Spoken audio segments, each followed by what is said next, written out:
शेषनाग ने एक बात बड़ी सुंदर कही, शायद आप सबके लिए और हमारे लिए वो बात है। शेषनाग ने कहा, मलमास, मेरा भाई वासुकी नाग, उसने भी देवताओं का हित करा था। समुद्र मंथन में मेरे भाई वासुकी नाग की नेति बनाई गई थी। मंदराचल पर्वत पर उसे लपेटा गया था। देवता और राक्षसों ने मिलकर उसका मंथन किया था। जब समुद्र का मंथन करा, अमृत निकल गया। उस वासुकी नाग को कोने में पटक दिया। कोई ने उसको नहीं देखा, कोई ने उसको अमृत नहीं पिलाया, कोई ने उसको दवा नहीं कराई, किसी ने उसका आदर नहीं करा। मलमास, मुझे लगता है तेरे साथ भी वही हुआ है, क्योंकि ये दुनिया की रीति है। अपना काम करवाने के बाद लोग लात मार देते हैं, उसको धकेल देते हैं, उसका सम्मान नहीं करते। ये दुनिया की रीति। एक पति कहता है कि मैं दिन भर काम करता हूं, तो कभी धर्म पत्नी से भी तो पूछ लिया करो कि वो भी तो दिन भर काम करती है। एक पति कहता है मैं दिन भर खेत पर काम करता हूं, एक धर्म पत्नी से भी पूछा करो, वो भी दिन भर काम करती है। सुबह से उठती है, चाय नाश्ता भोजन खाना, गोबर तगाड़ी खला, ये काम वो काम, मेहमान अतिथि, घर में बुजुर्ग बच्चे, सबको संभालते संभालते संभालते संभालते वो भी तो जिंदगी संभाल रही है। वो भी तो स्त्री है, वो भी तो नारी है। आपको महसूस होता है कि केवल आप कर रहे? नहीं। कभी ये मत कहो कि मैं अकेला कर रहा हूं। तुम्हारी जो अर्धांगिनी है वो भी तुम्हारे साथ कदम से कदम मिलाकर तुम्हारे परिवार को संभाल रही है, तुम्हारे परिवार को देख रही है, वो भी तो देख रही है। पर सम्मान उसको नहीं मिला। तो कभी धर्म पत्नी से भी तो पूछ लिया करो कि वो भी तो दिन भर काम करती है। एक पति कहता है मैं दिन भर खेत पर काम करता हूं, एक धर्म पत्नी से भी पूछा करो, वो भी दिन भर काम करती है। सुबह से उठती है, चाय नाश्ता भोजन खाना, गोबर तगाड़ी खला, ये काम वो काम, मेहमान अतिथि, घर में बुजुर्ग बच्चे, सबको संभालते संभालते संभालते संभालते वो भी तो जिंदगी संभाल रही है। वो भी तो स्त्री है, वो भी तो नारी है। आपको महसूस होता है कि केवल आप कर रहे? नहीं।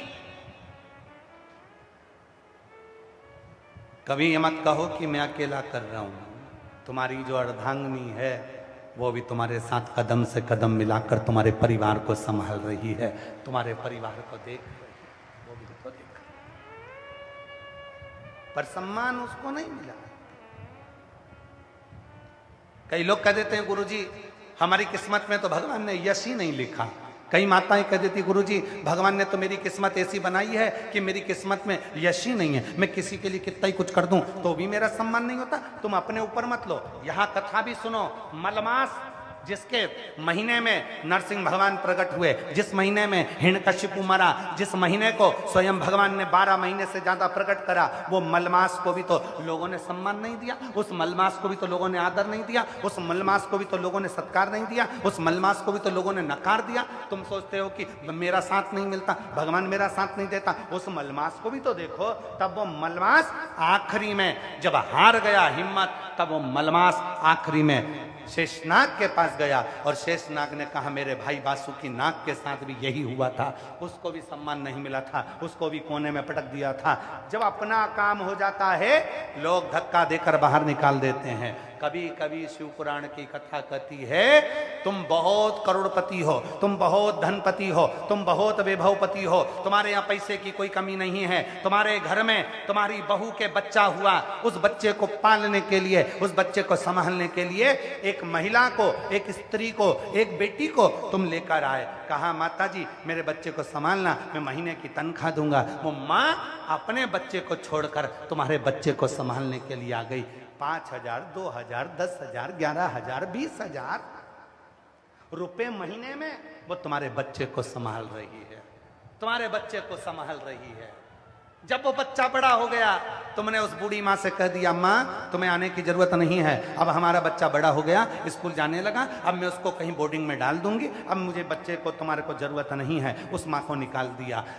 एक घर के सेठ की, एक घर के मालिक की जवाबदारी होती है कि तुम्हारे बहू के बच्चे को, तुम्हारे बच्चे को जिस महिला ने पाल पोस कर गोदी में 10 साल, 8 साल, 5 साल, 3 साल, 2 साल, 4 साल बड़ा किया है, अगर उसकी जवाबदारी भी तुम्हारी बनती है, कभी उसकी जिंदगी में अगर तू खाए तो थोड़ा 2-5 हजार का सहयोग देना, ये तुम्हारी जवाबदारी है। उसका बीमारी में साथ देना, ये तुम्हारी जवाबदारी है। थोड़ा सा हम अपनी शिव महापुराण की कथा में कहते हैं, 1 रुपए का दान मत दो आप कहीं पर भी, कहीं मत दो 1 रुपए का दान। कहीं अठन्नी देने की जरूरत नहीं है, वो पैसा तुम्हारा है, तुम्हारी जेब में रखो। पर याद रखना, अगर अपने मोहल्ले में, अपनी सोसाइटी में, अपनी कॉलोनी में, अपने परिवार में, अपने नगर में, अपने खेड़े में अगर कोई पढ़ना चाहता है, उसके पास पढ़ाई का पैसा नहीं है, तो जेब में से पैसा निकालना और उसकी स्कूल की फीस जमा कर कर उसको पढ़ाने का प्रयास करना। मत दो 1 रुपया किसी को भी, मत करो दान कहीं पर भी। तुम अपने पैसे को संभाल के रखो, अपने परिवार में, अपने कुटुंब में, अपने मोहल्ले में, अपनी कॉलोनी में, अपनी सोसाइटी में, अपने क्षेत्र में अगर कोई बीमार है, थोड़ा सा पैसा निकाल कर उसकी दवाई, उसकी जांच करा देना, जीवन का सबसे बड़ा दान कहलाता। आइए कभी सीहोर, पूरे धरोंडा वासियों को हमारी ओर से निमंत्रण है, कभी सीहोर आओ, आकर देखो। जो तुम झोली में दान देते हो बिठले सेवा समिति को या बिठले सेवा समिति के कार्यालय पर, अगर 1 रुपया भी जमा करते हो तो आकर देखना, आकर देखिए। 2000 बच्चे के स्कूल की फीस, उनकी ट्यूशन, उनकी कोचिंग, साथ में हॉस्पिटल में निशुल्क दवा, एम्बुलेंस, यहाँ तक कि वहाँ पर पूरी जांचें सब निशुल्क, अन्न क्षेत्र सब निशुल्क। 20,000 लोग, 25,000 लोग सुबह से शाम तक भोजन करते हैं, प्रतिदिन निशुल्क। विवाह निशुल्क, कन्यादान निशुल्क। कभी आकर दर्शन करिएगा तो आपको लगेगा कि हमारा दान किया हुआ कहाँ लगा। मत करो 1 रुपया दान, अपनी जेब में रखो, पर अपने परिवार में, अपनी कॉलोनी में, अपनी सोसाइटी में, अपने मोहल्ले में, अपने खेड़े में, अपने गांव में, अपने अड़ोसी पड़ोसी को भी देखो। अगर कोई बच्चा पढ़ना चाहता है, कोई बच्चा एजुकेशन करना चाहता है, अपने बच्चे को तो पढ़ा ही रहे हो, साथ में उस बच्चे को भी पढ़ाओ, उसकी भी एजुकेशन कराओ, उसको भी पढ़ाओ। बेटियों को हम फिर निवेदन करेंगे, कई लोगों के मन में आता है बेटे को पढ़ाना है, बेटी को नहीं पढ़ाना है, पर निवेदन है आप सबसे कि अपनी कैपेसिटी से ज़्यादा अपनी बेटी को पढ़ाने का प्रयास करना, एक दिन वो भी नाम रोशन करेगी तुम्हारा। पढ़ाओ उसको, उच्च शिक्षा की जरूरत है उसको, एजुकेशन की जरूरत है उसको।